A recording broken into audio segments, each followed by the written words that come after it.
Avant de plonger dans cette histoire incroyable, pensez à vous abonner à la chaîne et à activer la cloche.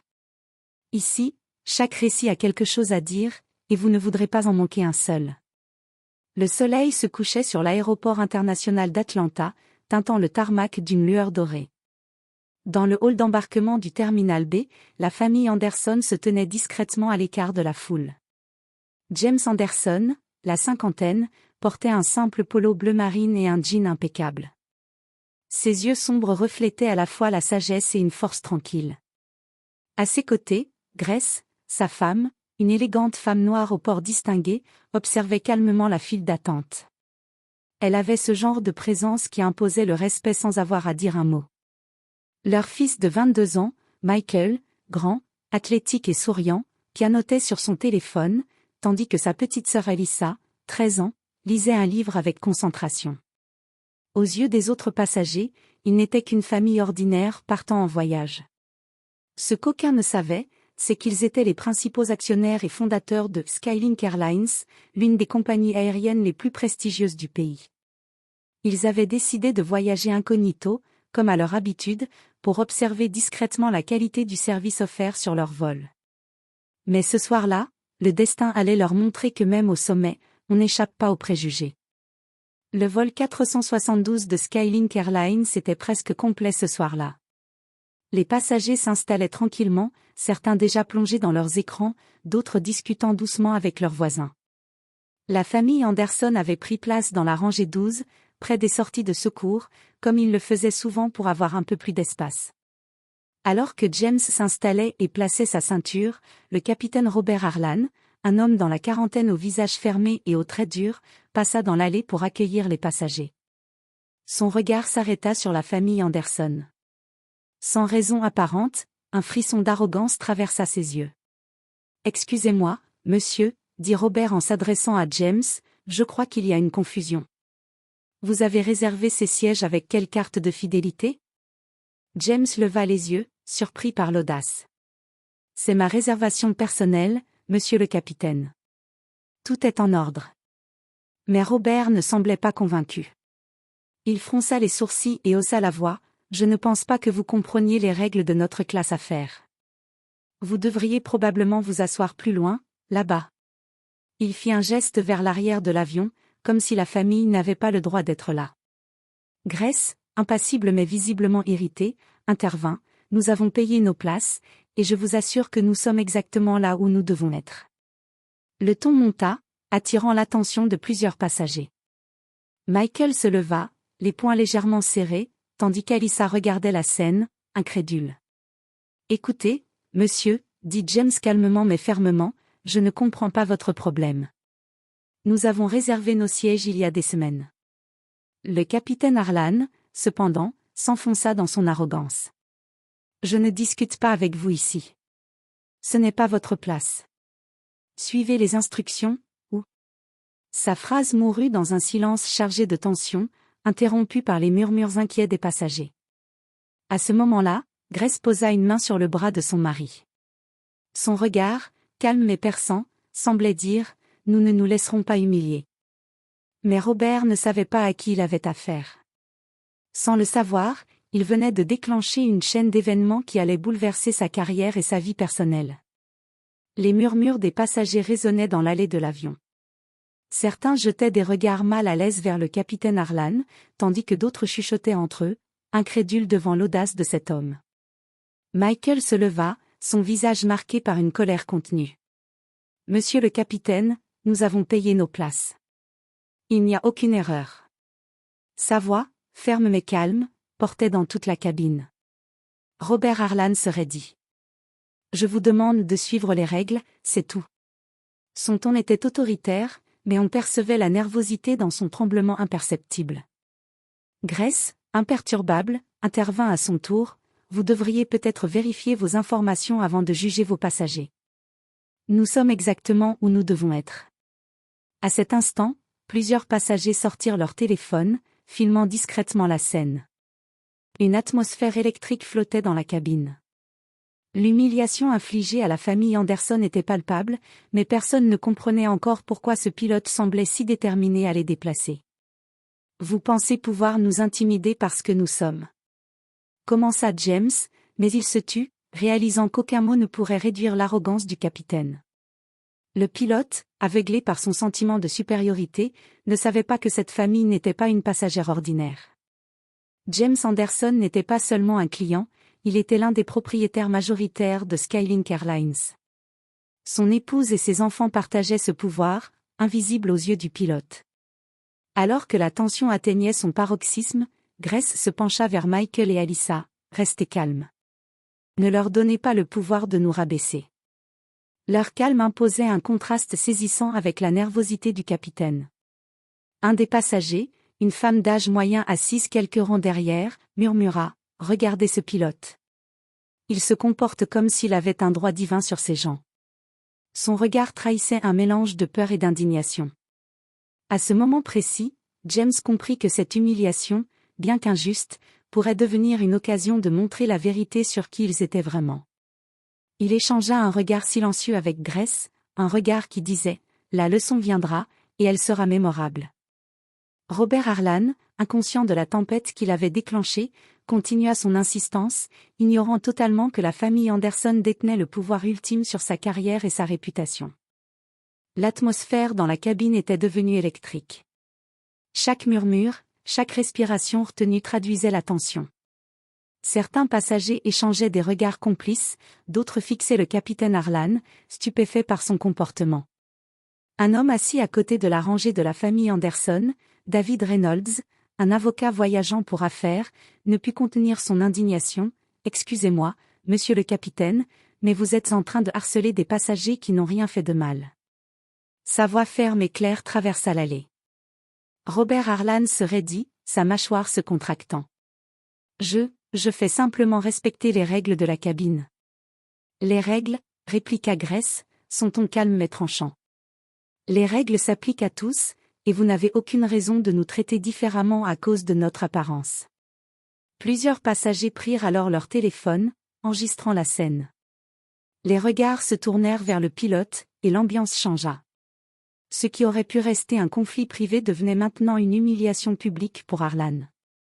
Michael, reprenant son calme, ajouta « Vous devriez vous rappeler que votre comportement peut avoir des conséquences. Nous avons payé pour ce vol, et nous exigeons d'être traités avec respect. » Le capitaine sentit la pression monter.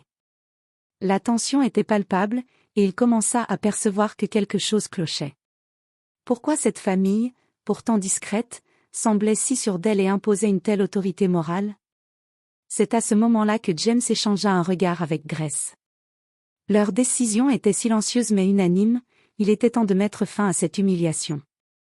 James se leva lentement, chaque mouvement calculé, et posa une main sur l'épaule d'Harlan. « Capitaine Harlan, » dit-il avec un calme glacial, « vous devriez savoir avec qui vous avez affaire. Nous ne sommes pas de simples passagers. Nous sommes la famille Anderson, propriétaires principaux de Skylink Airlines. » Un silence stupéfait s'abattit sur la cabine. Les passagers retenaient leur souffle. Le visage du capitaine passa du rouge à l'incrédulité totale, et pour la première fois, il sentit la peur et la honte l'envahir. James continua, « Ce que vous venez de faire est inacceptable. Et soyez assurés que des mesures seront prises. » La famille s'assit à nouveau, calme et majestueuse, tandis que le pilote se retrouvait seul face à ses erreurs. La leçon venait de commencer, et la puissance silencieuse de la famille Anderson se révélait à tous. L'avion amorça sa descente vers l'aéroport d'Atlanta. L'ambiance dans la cabine avait radicalement changé. Là où flottait autrefois la tension et l'humiliation, maintenant régnait un mélange de curiosité et de respect. Chaque passager fixait la famille Anderson, consciente qu'il venait de vivre un moment historique. Le capitaine Harlan, le visage pâle et les mains légèrement tremblantes, s'adossa à son siège, incapable de cacher son embarras. Jamais il n'avait été confronté à une telle situation. Il n'avait pas seulement humilié une famille, il avait humilié les propriétaires de sa propre compagnie. James, Grace et leurs enfants restaient calmes, imperturbables. Leur dignité contrastait avec le désarroi du pilote. Michael chuchota à sa sœur, « Tu vois ? Rien ne vaut le calme et la patience. » Alyssa sourit timidement, admirative de la maîtrise de ses parents. À mesure que l'avion atterrissait, les passagers commencèrent à murmurer entre eux, certains discutant de l'incident, d'autres enregistrant les derniers instants. Quelques-uns, inspirés par la posture de la famille, applaudissaient discrètement leur courage et leur dignité. Sur le tarmac, plusieurs limousines attendaient. Les chauffeurs, préalablement informés, se tenaient prêts pour accueillir la famille. Le personnel au sol et les photographes présents savaient déjà que ce moment n'était pas ordinaire. Robert Harlan, encore incrédule, suivit la famille lorsqu'elle quitta l'avion. Les yeux de James croisèrent les siens, et sans un mot, une menace silencieuse se fit sentir, « Votre arrogance aura des conséquences. » La scène sur le tarmac était surréaliste. Les passagers descendaient, certains stupéfaits de voir la famille accueillir un traitement digne de célébrité. Les limousines les attendaient, prêtes à les emmener dans leur résidence. Harlan se retrouvait seul sur le tarmac, l'air humilié. Chaque regard qu'il croisait lui rappelait l'humiliation infligée et l'injustice de son comportement. Cette leçon ne s'effacerait jamais de sa mémoire. Le lendemain matin, Robert Harlan se présenta au siège de Skylink Airlines, croyant naïvement que son statut de capitaine lui offrirait une certaine immunité. Mais dès son arrivée, l'atmosphère changea radicalement. Le hall d'entrée, habituellement animé, était silencieux et chargé d'une tension palpable. Il fut immédiatement conduit dans le bureau de James Anderson, où Grace, Michael et Alyssa l'attendaient. La famille, impeccablement habillée, dégageait une autorité tranquille mais indiscutable.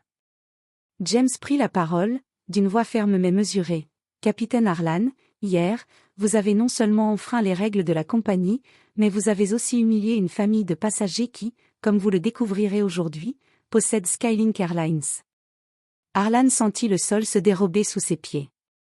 Il balbutia, « Je ne savais pas, je... » « Vous ne saviez pas ?» répliqua Grace, le regard perçant.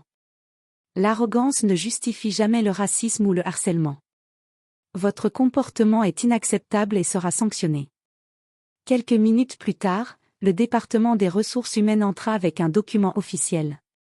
La famille Anderson avait décidé que Harlan serait suspendu de toutes ses fonctions jusqu'à nouvel ordre, et qu'une formation obligatoire sur la diversité et le respect des passagers serait mise en place pour lui et tout le personnel navigant. Michael ajouta, « La véritable autorité ne vient pas de votre grade, mais de votre capacité à respecter les autres. Vous venez d'apprendre cette leçon de la manière la plus humiliante. » Les nouvelles de l'incident se propagèrent rapidement dans les médias spécialisés. Plusieurs passagers avaient posté leurs vidéos sur les réseaux sociaux, montrant l'humiliation infligée par Harlan et la réaction digne de la famille Anderson. La réputation du pilote en prit un sérieux coup, et sa carrière fut sérieusement menacée. Harlan quitta le bureau, le visage livide et la conscience chargée de honte. Pour la première fois, il comprit que le pouvoir réel ne résidait pas dans les uniformes ou les grades, mais dans la dignité et le respect que l'on impose par ses actions. Dans les jours qui suivirent l'incident, la famille Anderson travailla à transformer ce moment douloureux en une opportunité d'amélioration pour Skylink Airlines. Ils rencontrèrent le personnel de bord, les pilotes et le personnel au sol pour discuter de la culture de l'entreprise et des valeurs qu'ils souhaitaient promouvoir. Grace prit la parole devant une centaine d'employés réunis dans la salle de conférence. Hier, un incident regrettable nous a montré que même dans une entreprise prestigieuse, il reste des préjugés et des comportements inacceptables. Mais cette situation est aussi une occasion de grandir. Nous voulons que Skylink Airlines soit un exemple de respect, de dignité et d'inclusion. Michael ajouta, « Chaque passager mérite un traitement égal, peu importe son apparence, son statut ou sa position. Nous ne devons jamais oublier que le respect est la clé de notre réussite. » Le personnel, touché par le message et impressionné par la posture calme mais ferme de la famille, se sentit inspiré à changer ses propres attitudes. Plusieurs employés exprimèrent leur gratitude pour la clarté et la fermeté avec laquelle les Anderson avaient géré la situation. Parallèlement, James lança un programme de formation continue sur le respect et la diversité, obligatoire pour tout le personnel navigant et administratif. Les passagers, ayant suivi l'histoire via les réseaux sociaux, commencèrent à voir Skylink Airlines non seulement comme une compagnie de transport aérien, mais comme un exemple de responsabilité sociale et d'éthique professionnelle. L'incident, qui aurait pu nuire à l'image de la compagnie, se transforma en un symbole de progrès et de dignité. La famille Anderson avait réussi à transformer une humiliation en un levier de changement, prouvant que la véritable autorité réside dans la capacité à réagir avec intelligence et humanité. Pour Robert Harlan, cette expérience devint un point de bascule. Confronté à sa propre arrogance et à l'impact de ses actions, il comprit que sa carrière et sa crédibilité dépendraient désormais de sa capacité à se remettre en question et à apprendre de ses erreurs. Quelques semaines après l'incident, Robert Harlan reçut une convocation pour une réunion privée avec James Anderson. Cette rencontre n'était pas seulement professionnelle, elle était destinée à confronter le pilote à ses erreurs et à l'obliger à réfléchir sur sa conduite. Le capitaine entra dans le bureau, le visage encore marqué par la honte. James, assis derrière son bureau, le regardait avec calme et fermeté. Grace se tenait à ses côtés, son expression grave mais digne. James commença, « Robert, vous avez eu une occasion unique de montrer du professionnalisme et du respect. Au lieu de cela, vous avez choisi l'arrogance et la discrimination. » Harlan baissa les yeux, incapable de soutenir ce regard. « Je ne savais pas, je n'ai jamais voulu. » balbutia-t-il. Grace intervint, « Ce n'est pas une question de vouloir ou non. C'est une question de responsabilité. Chaque décision que vous prenez affecte les autres. Votre comportement a humilié des passagers et mis en danger la réputation de cette compagnie, que vous serviez depuis des années. » James continua, son ton calme et implacable, « Nous vous donnons aujourd'hui une chance de réparer vos erreurs. Vous suivrez une formation approfondie sur la diversité, l'inclusion et le respect. Et vous devrez vous excuser publiquement auprès des passagers et du personnel. » Pour Harlan, ce fut un moment de révélation. Chaque mot prononcé par la famille Anderson résonnait en lui comme un miroir de ses propres défauts. Il comprit que l'humilité n'était pas une faiblesse, mais la clé pour redevenir un professionnel respecté et digne de confiance. À la fin de la réunion, il se leva, les épaules basses, et murmura, « Je comprends, et je vous remercie pour cette leçon. » La famille Anderson, fidèle à sa philosophie, ne répondit pas par des mots durs mais par leur simple attitude imposante et calme. Leur force morale avait transformé ce moment en un enseignement inoubliable pour le pilote. Les semaines suivantes, Robert Harlan s'efforça de regagner la confiance de ses collègues et des passagers. La formation obligatoire sur la diversité et le respect avait profondément marqué son attitude. Il abordait désormais chaque passager avec courtoisie et considération, conscient que chaque interaction comptait. La famille Anderson, de son côté, continua de renforcer la culture d'excellence et de respect au sein de Skylink Airlines. James organisa des sessions régulières avec le personnel pour partager des expériences et des valeurs, intégrité, dignité et équité. Grace mettait l'accent sur l'empathie et la compréhension des différences, tandis que Michael et Alyssa participaient activement aux programmes destinés aux jeunes et aux familles voyageant avec la compagnie. Les passagers, ayant suivi l'incident via les réseaux sociaux, remarquèrent rapidement les changements. Des commentaires positifs affluèrent sur les pages de la compagnie, louant le professionnalisme et le respect retrouvé du personnel navigant. Certains employés témoignèrent de la transformation radicale de l'atmosphère à bord des vols, la tension et l'arrogance avaient disparu, remplacés par un climat de coopération et de bienveillance. Même Robert Harlan commença à être perçu sous un nouveau jour. Ses collègues remarquaient son attitude plus humble, sa volonté d'apprendre et de respecter chaque passager. Chaque vol qu'il effectuait devenait une occasion de montrer qu'il avait changé, mais il savait que ce changement ne serait reconnu que par des actions constantes et sincères. La famille Anderson, tout en restant discrète sur leur statut de propriétaire, devint un symbole silencieux mais puissant. La dignité, le respect et la patience pouvaient transformer une situation négative en un moteur de changement pour toute une organisation. Quelques mois après l'incident, l'histoire de la famille Anderson et de leur confrontation avec le capitaine Harlan avait fait le tour des réseaux sociaux et des médias spécialisés. Skylink Airlines, désormais perçue comme une compagnie exemplaire en matière de respect et de diversité, recevait des éloges nationaux. James fut invité à plusieurs émissions pour parler de l'expérience. Calme et posé, il expliquait, ce n'était pas une question de punir quelqu'un, mais de montrer que le respect est la base de toute relation, qu'elle soit professionnelle ou personnelle. Grace ajoutait, notre objectif était de transformer un moment de tension en une opportunité d'apprentissage, non seulement pour le pilote, mais pour tout le personnel et nos passagers. Michael et Alyssa, toujours modestes, participaient aux programmes éducatifs de la compagnie, parlant aux jeunes et aux familles de l'importance de la dignité et de la confiance en soi. Les témoignages des passagers qui avaient assisté à l'incident soulignaient leur admiration pour la force tranquille et l'autorité morale de la famille. Le capitaine Harlan, désormais plus humble et respecté, s'exprima également publiquement: « J'ai appris une leçon que je n'oublierai jamais. Le respect et l'empathie ne sont pas des choix, mais des devoirs. » Ces mots, accompagnés de ces actions transformées, furent largement relayés et inspirèrent d'autres professionnels de l'aviation. La famille Anderson, tout en restant discrète sur la majorité de leur fortune et de leur rôle dans la compagnie, avait réussi à influencer profondément la culture de Skylink Airlines. Leurs actions démontraient que la dignité et le courage pouvaient triompher de l'arrogance et des préjugés, et que chaque individu avait le pouvoir de provoquer un changement positif. La reconnaissance publique n'était pas pour eux une fin en soi, mais la confirmation que leur approche, basée sur le respect, la patience et la maîtrise de soi, avait eu un impact réel et durable. Quelques mois après l'incident, la famille Anderson prenait à nouveau place dans le cockpit de la compagnie Skylink Airlines, mais cette fois, en tant qu'observateur et mentor, plutôt que simple passager. Chaque vol devenait une occasion de vérifier la qualité du service et de promouvoir la culture de respect qu'ils avaient instaurée. Le capitaine Harlan, désormais transformé, se tenait à ses côtés pour accueillir les passagers, son attitude humble et attentive inspirant confiance et admiration. Il avait appris que le vrai pouvoir ne résidait pas dans un uniforme, mais dans le respect et l'humanité que l'on impose dans ses actions quotidiennes.